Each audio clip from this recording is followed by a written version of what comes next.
California, United States Senator Dianne Feinstein.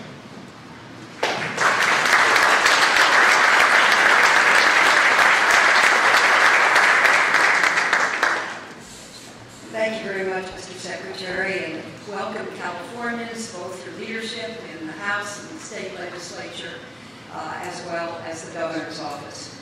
I'm a native Californian. I've built my life in California. I've watched water now for over 30 years, and I'm going to say something. We're on a downhill slide. There is not enough. Global warming is real. It's estimated the snowpack is going to be reduced by 40%. The Delta is not only a fish estuary, it's the drinking water for 23 million people, and it also is a major source of water that goes into Southern California, to the Met from 800,000 to 1 million acre-feet a year, and into the Central Valley. We have a problem, ladies and gentlemen, and it's not a problem that's going to be solved by saying, turn the pumps on, turn the pumps off. It's a problem of not enough water. It's a problem of global warming and a deterioration of ice pack. So what can snowpack? So what can be done? I've joined with the governor in supporting a water bond, and this is controversial, and I recognize it. But you can't have less water and then have more water. So I believe very strongly that you have to be able to store water from the very wet years and hold them for the dry years. And if we don't do that, for reasons inherent in the Endangered Species Act and other things, we are going to find ourselves in deeper and deeper trouble. Now, we're in the third straight year of a drought. Reservoirs throughout the state are at all-time lows. Let me first of all speak to the question of turn on the pumps, which we have been hearing in calls. The fact is, the pumps have been on since June 30th, and the Army Corps of Engineers has approved a 500 cubic feet per second increase in diversions to the State Water Project, which have been going on from July through September. Secondly, we have in the Senate Interior Appropriations Bill the funding for the National Academy study. I asked in the letter of September 11th for the Secretary to consider it. He has met with Secretary Lodge of Commerce, and as he just told you, and I received a letter last night stating that he and the Commerce Department have agreed to go ahead and proceed with that National Academy of Science and take a second look at the two biological opinions. That's not bad. The government is not always right. And the good thing about this government is that it is open to science, and science that's independent and impartial. So I believe that process will be in effect for the next 6 months. I'm hopeful they will be asked specific questions as to whether there are other ways of solving the ecological and environmental problems. Take a look at ammonia, take a look at pesticides, take a look at other things coming into the Delta, but the money is there. Third, near-term projects are moving forward. The Cal-Fed budget includes $10 million for construction of 2 gates and the intertie. I was told yesterday by Ana Caballero that the state is going to put up $17 million for 2 gates. The Met is going to provide $4 million for 2 gates. We may still need some more money because the bids came in very high. But this is perhaps the best project that might bring some short-term release. We anticipate that it will go out to bid in the early part of next year. The intertie, a connector between federal and state canals to allow more flexibility in water conveyance. The environmental review process is almost complete. Construction can begin next year, and it could yield 35,000 acre-feet of water. Fourth, water transfers are moving water from those who have it to those who do not have it. About 600,000 acre-feet in water transfers have been approved by the Bureau of Reclamation for the San Joaquin Valley. About 20% goes north to south, and the rest goes east to west. Rescheduling requests by Westside and Friant contractors to use prior year allocations have been approved. About 250,000 acre-feet in the San Luis Reservoir, 57,000 acre-feet in Millerton. Success Dam. We understand that that dam is in jeopardy. It's an earthen dam. It must be shored up. The Army Corps of Engineers is at work. The environmental work has taken them longer. This has caused major problems for people who want to sell, who are limited in their opportunities to do so by this. And so we are going to try to work out legislation to handle this. The issue of doing transfers on a permanent basis.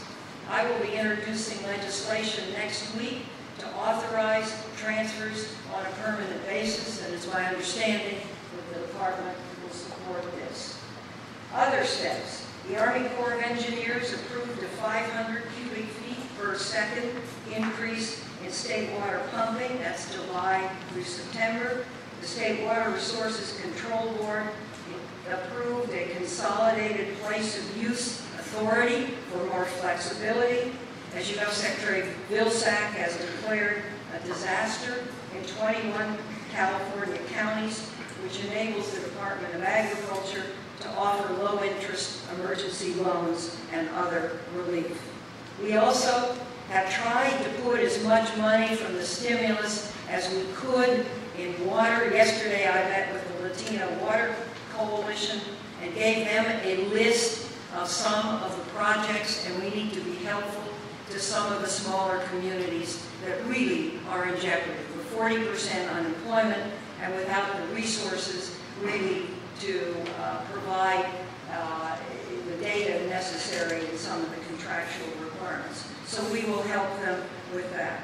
We have $41 million in CalFed, in the energy and water bill, for the 2 gates, for studies for above-ground storage, for the Bay Delta Conservation Plan, and for science to understand other delta stressors. That's in the 2010 budget.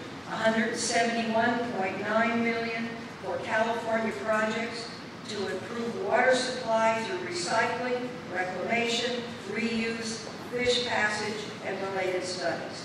$1 million for the McCollum River Regional Water Storage and Conjunctive Use and Semi-Tropic Groundwater Banking. And $7 million for the Friant San Joaquin River Restoration Fund for planning, water management, and supply offsets. Now, we have real problems. We have nearly 500,000 acres of fields that have been fallow. I was in the Central Valley in August. I have never seen it the way it is. I've never seen the dust. I've never seen the dryness. I've never seen the fried up trees and the degree to which land has been fallow. Fields of fruit and nut trees stumped and uprooted. Row crops not planted at all. Farmers not knowing whether they can get their mortgage, their loans to move ahead with a new planting season. $700 million in revenues already lost. 21,000 ag jobs lost. Workers who once tended America's breadbasket are now standing in bread lines. I recognize that is fact, but let me tell you something. I've worked on this since 1993, when I brought a prior Secretary of the Interior together with the ag community to try to say we've got to stay out of the court, stay around the table, and solve problems in a reasonable way with specifics. And what I fear most is going on right now. It is the most divisive rhetoric I have ever seen throughout the Central Valley with respect to water. And it's not going to solve the problem. What is going to solve the problem is sitting down and working out the solutions. I think that the National Academy study is really important. First of all, their science is independent. Secondly, I know it not to be false. And thirdly, it may well bring a different point of view about the biological opinions. And we all ought to be open to a different point of view if it's sound and if it's based on science. I also know that the Delta is under enormous stress. Just this morning, I was hearing about it's over 7-point earthquake in Indonesia. Tsunamis in the islands between Hawaii and Indonesia. Samoa. Two tsunamis in Samoa. We have a loss of 60 million acre-feet of groundwater in the southern Central Valley. I met over the break with the USGS, who said, yes, there is a real chance that these aquifers are now going to contract and the possibility of land subsidence grows. And if you have an earthquake, you could actually take out one of the two water projects, dependent upon where the subsidence would result. So this is a serious issue, and an issue that we have to come together on and solve. So I have tried to help, but the only way I know to help is in a real way, with programs that will work. And I offer you that help. I can't participate in the divisiveness that's going on. And many of you know that I was very surprised with what happened on the floor of the Senate when I was moving through my interior bill. Well, we stopped it, but I never thought I would be in that position where people that I have worked with over more than 15 years now would blindside me like that. Now, maybe it's a sign of the frustration that's going on, but this wouldn't have solved the problem. And I want to make that clear to everyone that thought it would. It would end up in court, another lawsuit, and already on the biological opinions, there are 13 lawsuits and one big consolidated lawsuit. This isn't going to solve the problem of the Delta. It's not going to solve the problem of water for ag.